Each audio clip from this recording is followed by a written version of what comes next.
Mayambo Prabhu Jesu Christa gi mingda salam tawjari amasung fajakraba numit asisida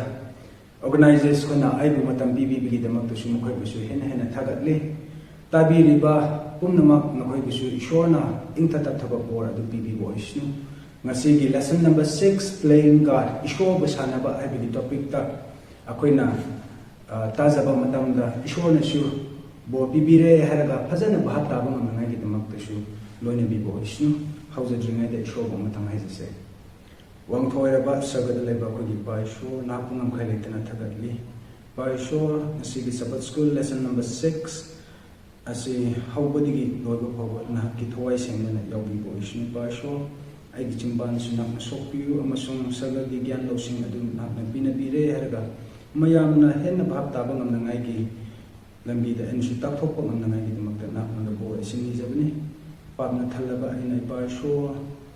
nijaba hariba pumnamak asi ingam ngamba wang thoiraba nakki nungsikrabat nasan pa Prabhu Jesu Christa gi minglen banjiduna nijabni chanbiduna pableriba pumnamak kopire harga nijaba pumnamak asi sagatana lakotpi amen.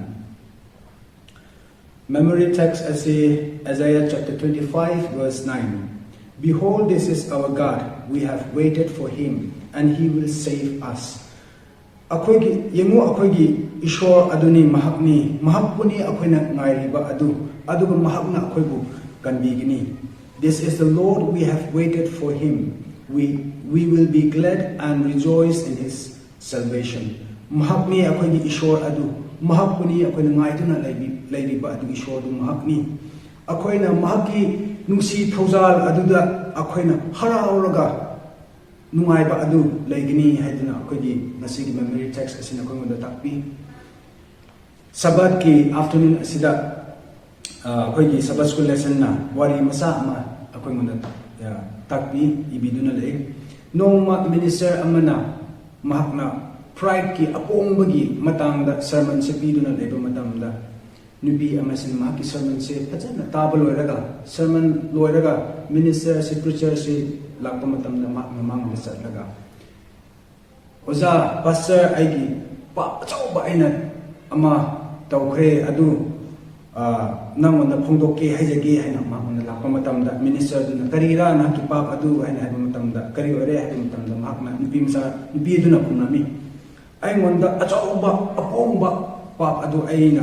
pangthokre nongma aina mengsing mamangda lip mengsing mamangda yengraga leiba matamda ai tongna yamna pongraga aigi sat phajabagida ai pongraga leirami haina hairami ichin naw sa sida pongba haiba asi chauthokpa haiba simagi boundary leidabni ina khumba ogidra na middleman ogidra pap haiba asi gumba chauthokpa lakpa haiba simagi boundary wakhan boundary leidabni samban leidabni magi aduna chauthokpa haiba asi gumba sisu ishona pangdaba amo ebinina akoini amna chekshimna laiba yamna darkar tai akoigi Sunday da sangba matamda doom of the nations haina ni thaulaiba akoigi mangla kadawba haibagi matamdani Isaiah chapter 13 asida akoina chaulakpa akoina haise hairabadi ishorna mahakki asawba uthanba asawba lakpa haibagi matang ase akoina Isaiah chapter 13 da akoina uba phangi mahakki asawba lakpa matamda ningthaulaiba aduda panba mayam asisida shiba mayam natraga otneiba mayam lakpa akoina masak uba phangi angang ahan naidana mayam shiba akoina uba phangi asida yengrakpa matamda ishor gi mi khoi gida focus ayambadi tawbunate adubu hoi pulap ta oye adubu asida main focus tawba asisina karira har Babylon gi maramda ayam focus se tawduna le Babylon asina kamhaina amuka superpower paira kadra amasung Babylon asi amuka kamhaina tugudra haiba prophesy asi Isaiah asina asi Isaiah chapter 13 asi sida mahakna puhanba phangi akoina Isaiah chapter 13 gi verse 11 dagi hauraga 16 phoba akoina paba matamda loinma padra basu khra akoina paba matamda verse 11 dagi and I will punish the world for their evil and the wicked for their iniquity, and I will cause the arrogancy of the proud to cease, and will lay low the haughtiness of the terrible. asida aina prithvi asi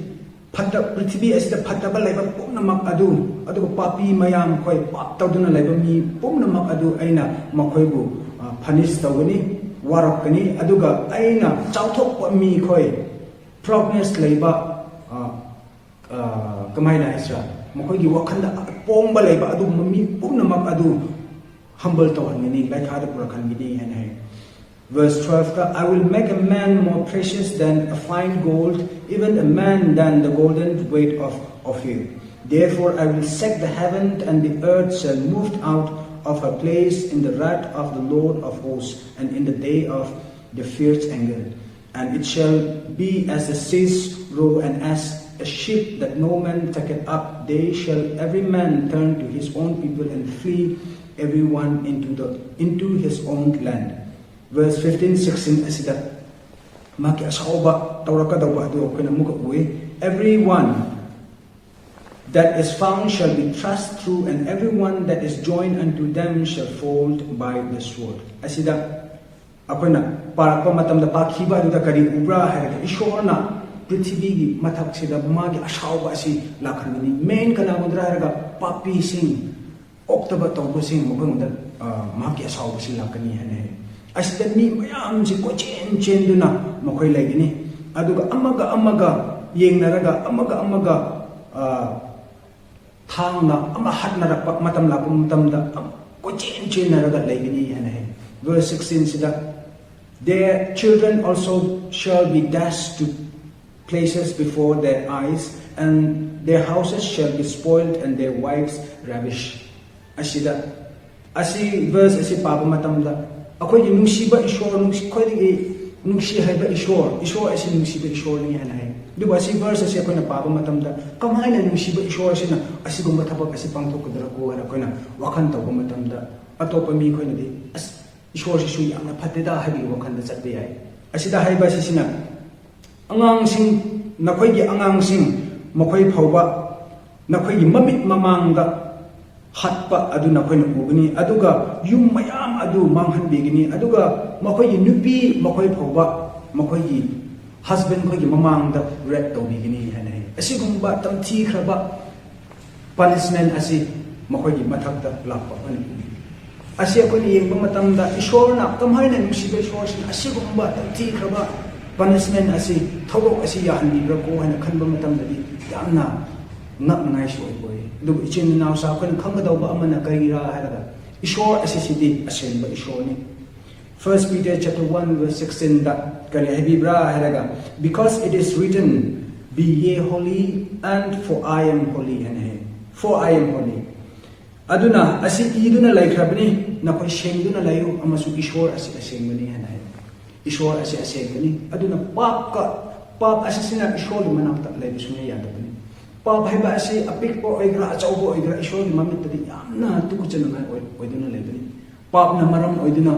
oiraga ishor gi amatanga raba mahaki kodigi nungsi khaba masana pa phoba sikhibani. Aduna pap haiba asi yamna phattaba asiba korakpa oiduna oibani.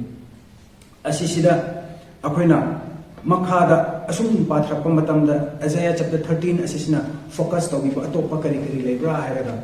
matam aduda Assyria sing superpower pairami. Assyria sing superpower pairami ko ikan bat ni tholebak oiduna laimani adu orasu ni tholebak asi amuka manghi dini ko asi manghan ba asi se Babylon asina amuka manghal laga Babylon asisina amuka superpower pairakani heba asi asida buhale matam aduda Babylon asi superpower pairamde adugo Babylon asi Assyria khoina yamna amarak sunate adugo marirak kumba henna capture tawramraga natraga makhoi ningthau laibak Babylon ni ningthau laibak asi sibu lan taramraga ngamiram khrabani adugo Isaiah sina kari prophesy tawra haraga Babylon asi sina konuna mana Judah gi ningthau laibak asi sibu ot nai bigini ngamgani haiba asi Isaiah sina takbiduna lei matam asi sigumba lakadawba thokadawba haibiba ngamba asi akoi ishwar hingba ishwar mahapni nang aina khrum liba ishwar adu mahap oibani makhoi gi matamda makhoina asi Isaiah na takbiba matamda oithok oidaba wahainida haina makhoina su khalamba yai Noah gi matamda su Noah na mi mayam pukning hong ngai damakta amasung thi san ngai damakta haiba matamda nong lakani ising chawba lakani ko haiba matamda kanana su thajaram ki de nuwa apang ba hainam khona kawami Isaiah gi matamda su makoina su Isaiah gi wasim khona su thajaram we makoina su chat manana hai khiba prophesy to khiba loina ma fulfill oi thok loina thokhi oigini haiba pomna mak adu thoklam ki chat manana chin nausa ishona thorakani ko haiba Matthew 24 amasung Revelation de ibi khiba atop top prophesy yam tawbiduna le end times ta angap pakari kri thokadra haiba ko pumna mak ase huje thoktuna leiduna leibani asida akoina checkshin hauraga leibrabadi nang aigi amangba oiduna leibani Monday gida akoina lakpa matamda the late gate city of Babylon haina hai akoina ngasai Sunday gida aina thoina phajana detail do ina satabne karigira haiba Monday Tuesday da makhoi gi mangbagi maramda hagolakpa amasung mangbagi maramda phajana khara detail oina satbagi maramda asi Chaldean gi Nebuchadnezzar mahakna Babylon asi BC 626 sa chatruk kuntruk ta mahakna establish tawraga layamani ningthau oina pairaga mahakna layami mathangda Nebuchadnezzar na tawraga mathang sumlakami tawba matamda mathangda di Cyrus asi mahakna lakraga Daniel chapter 5 to shokini thengnai Cyrus na Medes amasung Persians ka loina mukhai lakraga Babylon asibu mukhai na capture tawraga mahanamki asi pumnamak asi mangjauna na Isaiah chapter 13 da prophesy to bilang krani aduga Isaiah chapter 41 verse 1 da Cyrus asi maming oina su palang khibane ishona anoint tawraba Cyrus adu hairaga ningthau leba mayang asi mahaki mamangda mahakna thoigini haiduna mangjauna na Isaiah na su prophesy to krani asida matangda Cyrus loiraga Cyrus ki matungda akoina Xerxes na lakraga ningthau leba asi Babylon si mahakna muka pairaga mahakna ningthau leiraga Babylon gi mokhogi ishor oiba chief of god oiba Marduk oiba mokhogi statues khoi temple sing maya mangalamki adik matungda Alexander Greece lakraga Alexander sina lan yauda bida mahakna Babylon adu mahakna lauki Greece ki matungda Sok 198 AD da Rome na Septimus Severus Seba mahakna lakraga Babylon asi mahakna recapture mahakna amukolon ki adubu Babylon asi mahaki capital di ohaning ramani Rome su adubu tungana deserted tawraga thamki adudigi hauraga mathang tawraga Babylon asi face of the earth prithvi gi maiding mutkibani adugi ngasi phawa amuka establish tawkide sastana amuka hauna hagot laroi haina haikhiba adu chumdina hoji phawa lai Babylon asi ishorgi mibu ot nairamba asi Babylon asi amuka haurak laroi ko mangki gini ko haiduna takpinamki asi Babylon asi mangba dauba asi gi prophesy tawbirakba Isaiah chapter 13 da akone yengba matamda main akona focus to yengba matamda verse 2 digi verse 5 hoba yi amasung verse 6 digi verse 7 da akona uba matamda kyam sathibra haiba asi kamaina Isaiah na ibibra haiba tha numit phoba stars moons asi phoba makoina sun moon stars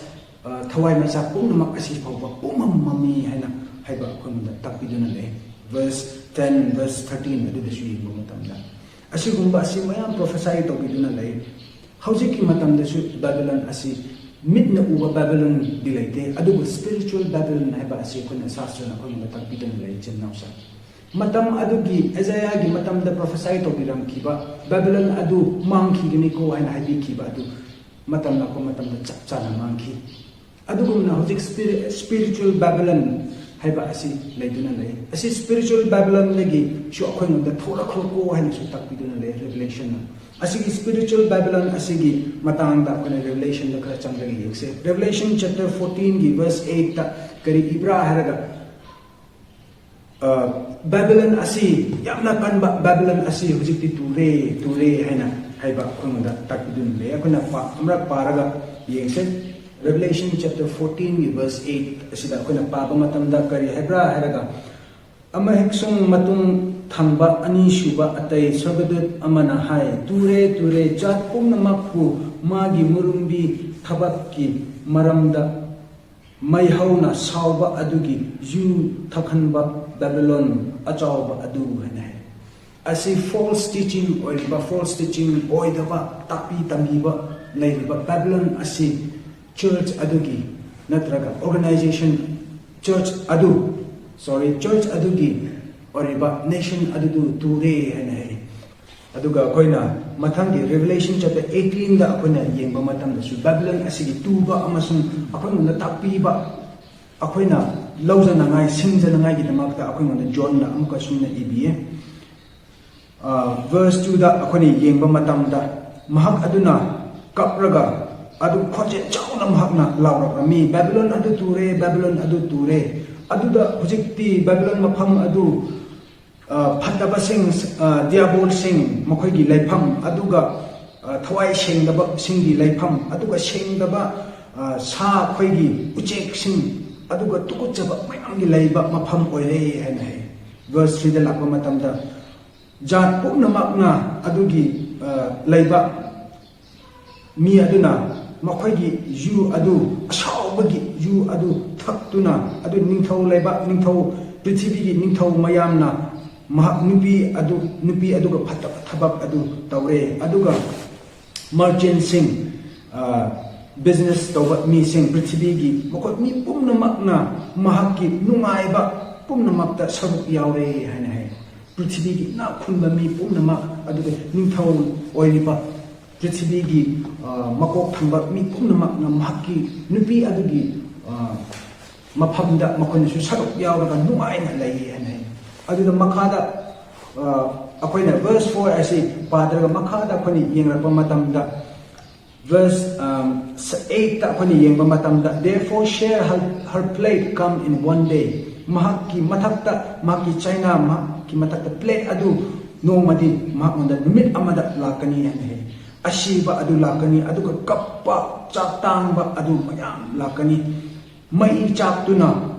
mi mayam she shall be utterly burnt with fire mahak nupi adu maina chakani aduga for strong is the Lord God who judges her ishor adu mahak adugi mahakunda wajen tawriba nupi dugi mathakta wajen tawriba ishor adudi akanba ishor adu mahakni haina hai makhada kon sumpa thabak matamdadi hujiki nupi adu chathek matamda mayam aduna prithvi gi ningthau khoina maki chakpagi maikhu uba matamda makoina kapraga tengthagani haina hai adubu last adi makoina kare hebra harak and the merchants of the earth shall weep and mourn over her for no man buyeth their merchandise anymore aduga merchant tawriba business tawriba makoi kumna makna kaptuna makoina leigani aduga adugi matungdati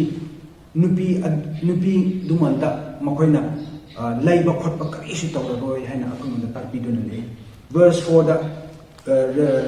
chapter 18 gi verse 4 da kari habibra hairaga and I heard another voice from heaven saying come out of her my people that ye be not partakers of her sins and that ye receive not of her plagues mang ondagi adunpi ondagi na koi thorakro aduga mana phangada plate adu nakhoi na su phangdanai gi damakta nakhoi su mangondagi tholakhro haina khoi takpiduna le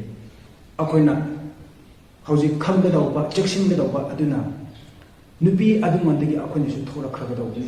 false teaching oriba false doctrine takpiriba shastra na takpidaba adubu induna chatpa makai pumnamak adu church pumnamak pi akoina hauji tholakhraga ishongonda changba yamna daga tabani Isaiah gi matamda Babylon ase kai khragani ko mang khragani ko haina takpiramki adu tasengna Babylon adu mangamki Darius panda matamda adu hojik spiritual Babylon laiba revelation akumala takpiduna lei minla uba mandaba adubu spiritual Babylon hojik phoba laiduna lei false teaching bibiriba doctrine chumdaba takpiriba mayam asigumba pumna mapti na koi thora khroko haina ma asi mangani ko magi amang ba si ishor gi wajen asi laikrapani ko haina mahaki pap asi sarga phoba yaurapani ko mahaki pap asi Revelation chapter 18 verse 5 ta phoba ꯑꯩꯈꯣꯏꯗ ꯇꯥꯛꯄꯤꯗꯨꯅ ꯂꯩ ꯅꯨꯄꯤ ꯑꯁꯤ ꯃꯍꯥꯛꯀꯤ ꯄꯥꯞ ꯑꯁꯤ ꯌꯥꯝꯃꯟꯕ ꯍꯥꯏꯕꯕꯨ ꯃꯍꯥꯛꯀꯤ ꯄꯥꯞ ꯑꯁꯤ ꯁꯔꯒ ꯐꯥꯎꯕ ꯌꯧꯔꯦ ꯏꯁꯣꯔꯅ ꯃꯍꯥꯛꯀꯤ ꯄꯥꯞ ꯑꯗꯨ ꯅꯤꯡꯁꯤꯡꯂꯦ ꯍꯥꯏꯗꯨꯅ ꯑꯩꯈꯣꯏꯗ ꯇꯥꯛꯄꯤꯔꯦ ꯑꯗꯨꯅ ꯃꯉꯣꯟꯗ ꯇꯥꯒꯗꯧꯕ ꯆꯩꯔꯥꯛ ꯑꯗꯨ ꯃꯉꯣꯟꯗ ꯇꯥꯔꯛꯀꯗꯧꯕ ꯄ꯭ꯂꯦꯠ ꯑꯗꯨ ꯑꯩꯈꯣꯏꯅꯁꯨ ꯁꯔꯨꯛ ꯌꯥꯎꯗꯅꯉꯥꯏꯒꯤꯗꯃꯛꯇ ꯑꯩꯈꯣꯏꯅꯁꯨ ꯃꯉꯣꯟꯗꯒꯤ ꯑꯩꯈꯣꯏꯅ ꯊꯣꯔꯛꯈ꯭ꯔꯒꯗꯧꯕꯅꯤ Isaiah chapter 14ꯒꯤ Tuesdayꯗ ꯑꯩꯈꯣꯏꯅ ꯆꯪꯕ ꯃꯇꯝꯗ Fall of the Mountain King Isaiah chapter 14ꯒꯤ ꯑꯁꯤꯗ ꯑꯩꯈꯣꯏꯅ ꯀꯔꯤ ꯇꯝꯕ꯭ꯔꯥ ꯍꯥꯏꯔꯒ ꯑꯩꯈꯣꯏꯒꯤ ꯁꯕꯠ ꯁ꯭ꯀꯨꯜ ꯑꯁꯤꯅ ꯄꯣꯡꯕꯒꯤ ꯃꯇꯥꯡꯗ ꯑꯁꯤ ꯑꯩꯈꯣꯏꯅ ꯇꯥꯛꯄꯤꯗꯨꯅ ꯂꯩ ꯕꯦꯕꯤꯂꯣꯟ ꯑꯁꯤ ꯃꯥꯡꯂꯛꯄ ꯍꯧꯕ ꯑꯁꯤꯒꯤ ꯇꯥꯡꯀꯛ ꯑꯁꯤ ꯑꯩꯈꯣꯏꯅ ꯀꯃꯥꯏꯅ ꯎꯕ꯭ꯔꯥ ꯍꯥꯏꯔꯒ ꯅꯦꯕꯨꯀꯗꯅꯦꯖꯔꯒꯤ ꯋꯥꯔꯤꯗ ꯑꯩꯈꯣꯏꯅ ꯎꯕ ꯐꯪꯉꯤ ꯅꯦꯕꯨꯀꯗꯅꯦꯖꯔ ꯑꯁꯤꯁꯤꯅ Daniel chapter 4ꯗ ꯑꯩꯈꯣꯏ ꯄꯥꯕ ꯐꯪꯉꯤ verse 29ꯗꯒꯤ 32 ꯐꯥꯎꯕ ꯄꯥꯕꯗ ꯑꯩꯈꯣꯏꯅ ꯎꯕ ꯐꯪꯉꯤ ꯃꯍꯥꯛꯅ ꯆꯍꯤ ꯂꯣꯏꯔꯛꯄꯒꯤ ꯊꯥ 12 ꯂꯣꯏꯔꯛꯄꯒꯤ ꯆꯍꯤ ꯑꯃ ꯂꯣꯏꯔꯛꯄꯒꯤ ꯅꯨꯃꯤꯠ ꯑꯃꯁꯤ ꯃꯍꯥꯛꯅ ꯍꯧꯒꯠꯂꯒ ꯃꯍꯥꯛꯀꯤ ꯀꯣꯔꯤꯗꯣꯔꯔꯣꯝꯗ ꯅꯤꯡꯊꯧ ꯂꯩꯕꯥꯛꯀꯤ ꯃꯥꯒꯤ ꯂꯩꯐꯝꯒꯤ ꯀꯣꯔꯤꯗꯣꯔꯔꯣꯝꯗ ꯃꯍꯥꯛꯅ ꯂꯦꯞꯂꯒ ꯁꯨꯝ ꯆꯠꯂꯒ ꯋꯥꯈꯜ ꯇꯧꯔꯒ ꯌꯦꯡꯕ ꯃꯇꯝꯗ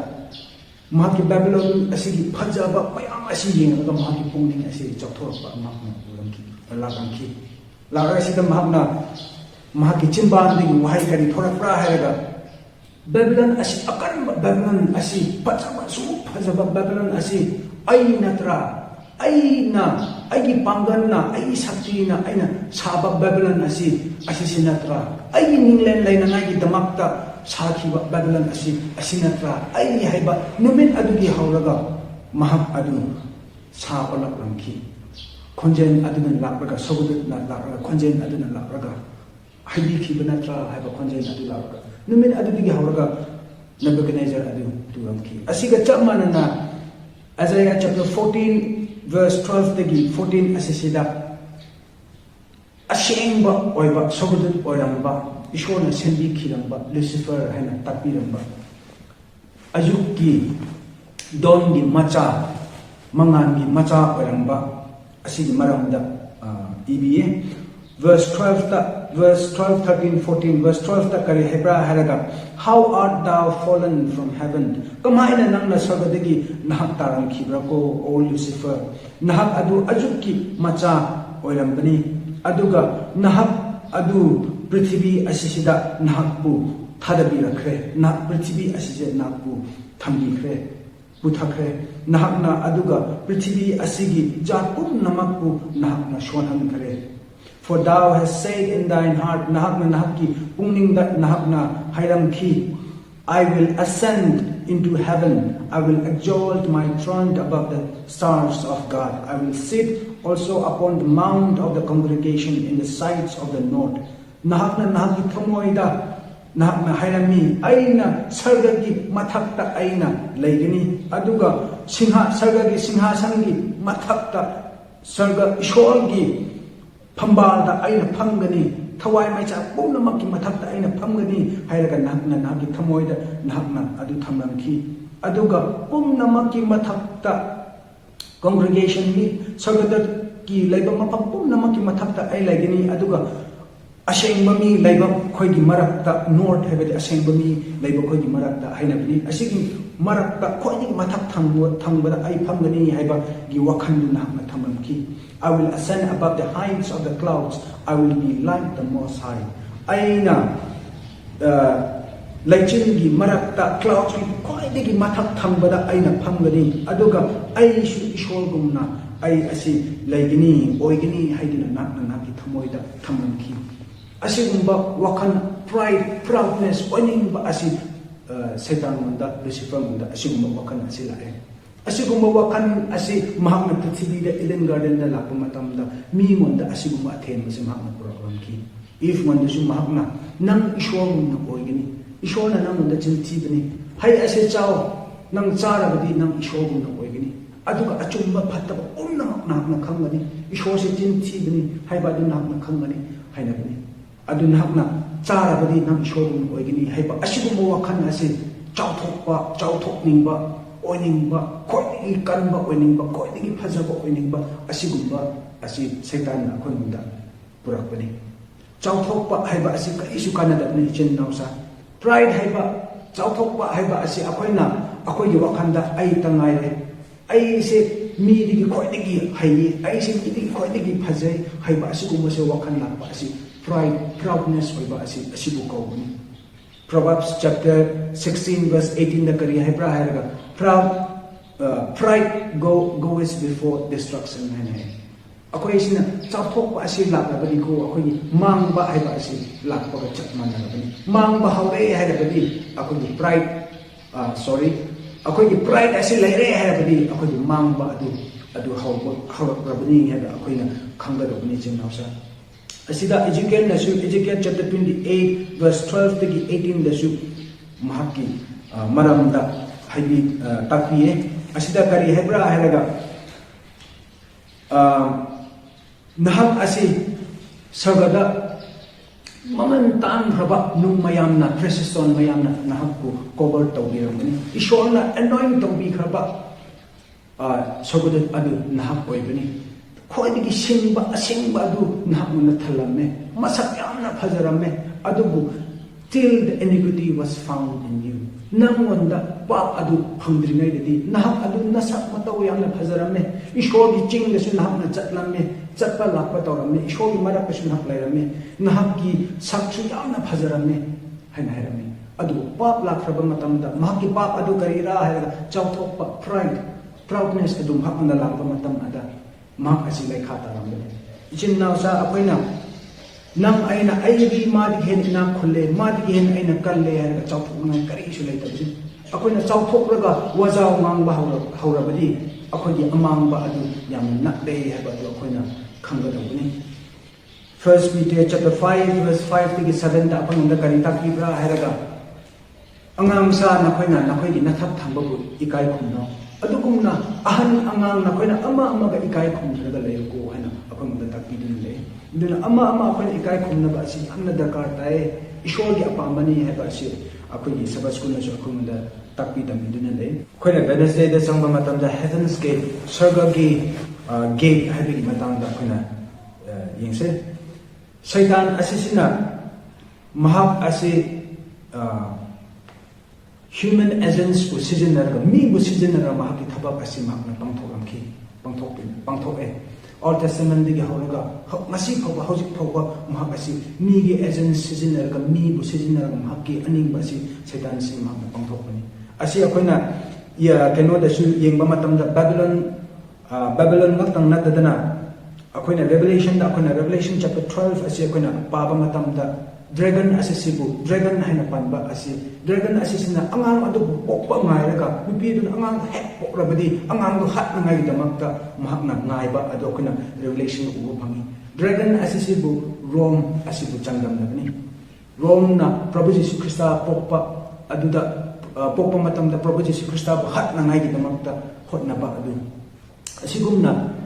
Rome asi dragon adubu changdam nabni makoi adu manabani aduna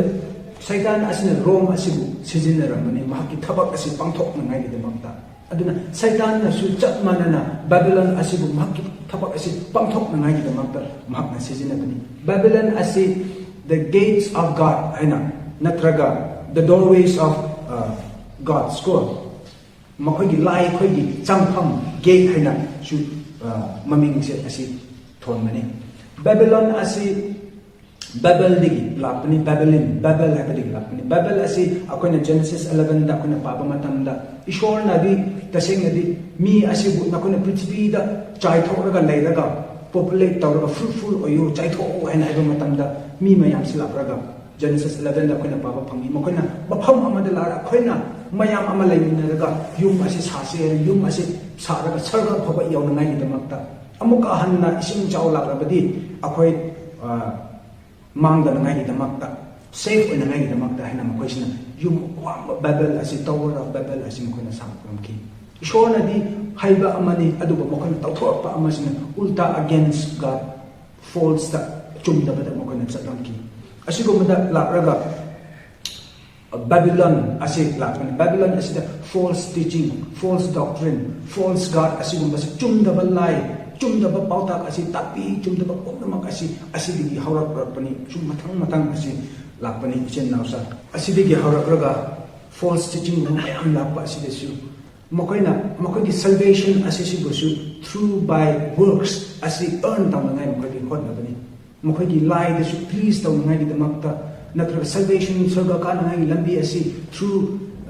Babylon gi through da makoy teaching gi through da leirabnina thabakna phajanna hotna rabadi makoy salvation asi earn tawningba asigumba teaching asi hanadagi hawraga lapaga lekhibni hojik thoba teaching khra church khra nadi akhoi thabak ki through da akhoi thabak tawraga asina akhoi gi salvation asi earn tawbani habigi teaching khra su pawta asi piduna lei adubu sastra nadi akhoi da Ephesians chapter 2 verse 8 amsung 9 da khona kari paba phangbra haraga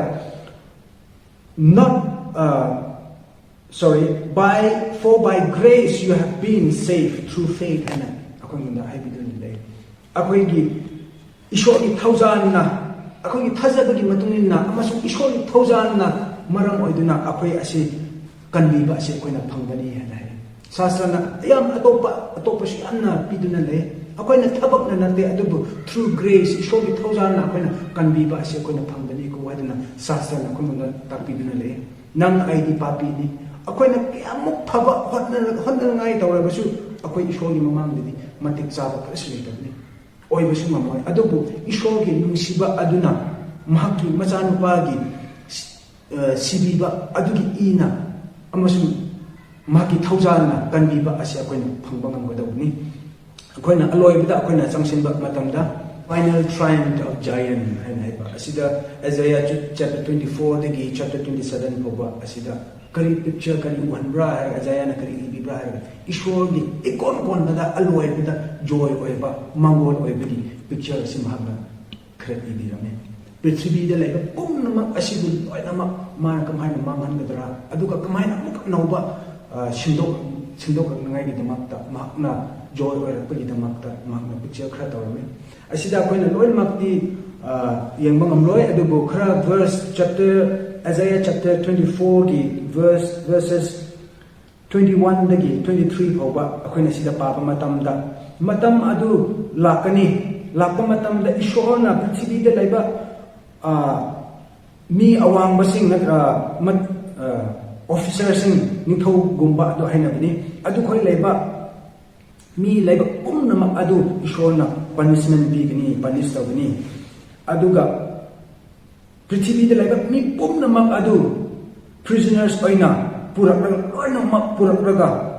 pitta kom manunda hachim khagni haina hai and shall be shut up in the prison and after many days shall they be visited asi chapmana bahoren akona su revelation da su koina amuka yengeni asida haibisina karira harga prithvi de lairiba mi pumna mak papi sin bo haina bani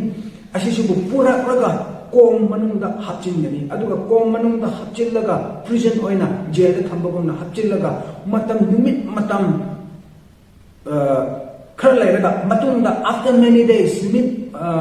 matam yang khaba matam loiraga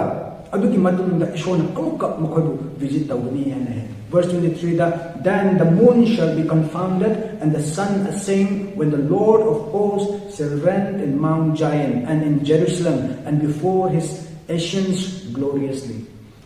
asida kare habra adudigi di tha phawba numit tha sun moon asipum nam asi mangan thokraroi mangan pirakroi hane ishorna mahak asi giant the king amasung Jerusalem da mahakna lairakraga adu mahaki matik magun gi mangan aduna ngala khrabagi matungdadi laikhrabag matungdadi numit tha se su lairaroi hane asiga chamana akoina hojik Revelation chapter 20 gi verse 1 2 3 ase papa matamda adu akoina di verse 3 da ngatung yengse sida papa matamda and cast him into the bottomless pit and set him out sida akoina sumasai Isaiah chapter 24 gi verse 22 da paba aduga chaman hai komda ma bottomless pit hairabadi makhasu karnai da komgi manunda mahku hapchin gari hai aduga mahak asi mathakta chum namsillaga adudigi mahak manunda thamjin khagani that he should deceive the nations no more prithvi da laiba mi kana basu amukka chinthi da ngai gi damakta sirana na pu da ngai gi damakta till the 1000 years should be fulfilled chahi ising ama phadri hauba and after that he must be loosed a little season adudigi matungdadi matam khara amka thadokani hena ngasai azaya de so kana pai mahak adu ko manungda sun manungsida ko manungda jail da thamjin bugumna thamjin kharmi aduga matam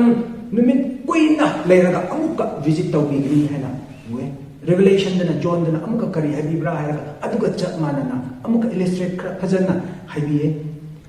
satan adubu ko manungda ma phapjin gi kharni thamjin kharni sil tawbi kharni phajil daga tham kharni chahi lising amako